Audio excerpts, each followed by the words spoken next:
Bananito, dumudugo na ang iyong mga kamay. Bakit ka patuloy na nagtatanim kahit tila walang awa ang lupa? Dahil bawat usbong ay isang pangako. Balang Arab, ang mga bukiring ito ay magpapakain hindi lang sa atin. At kung sunugin sila ng araw, kung ganoon, trati. Kung ganoon, magtatanim akong muli. Hanggaat may mga kamay akong kayang magtrabaho, hindi mamamatap ang pag-asa. Papayanito, ang araw na ito, parang mas mahaba kaysa karaniwan. Oo, pero sulit naman. Ang bawat pawis ay may kapalit na bunga. Tama ka. Ang kubo natin, kahit payak, ay tahanan ng ating mga pangarap. Bukas, muli tayong magtatanim. Hindi natatapos ang paglalakbay, pero bawat hakbang pauwi ay paalala na may kapahingahan.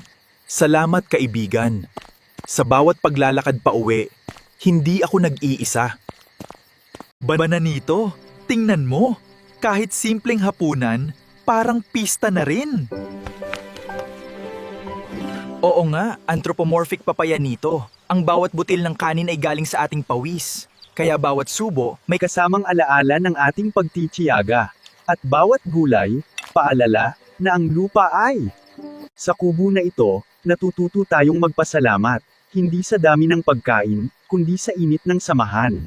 Bananito, minsan naiisip ko, hanggang saan kaya tayo dadalhin ng ating mga pangarap? Hanggang sa dulo ng taniman, Pipinito. Hanggang sa bawat butil ng lupa ay maging alaala ng ating pagsisikap. Gusto kong makita ang araw na ang kubo natin ay maging mas matibay, mas malaki, para sa mga susukod na henerasyon. At gusto kong makita ang araw na ang bawat bunga ng ating tanim ay makapagbigay saya sa buong baryo. Kung ganoon, ang ating mga Follow for more para sa susunod na episode na Tagalog AI Video. Maraming salamat sa panunood!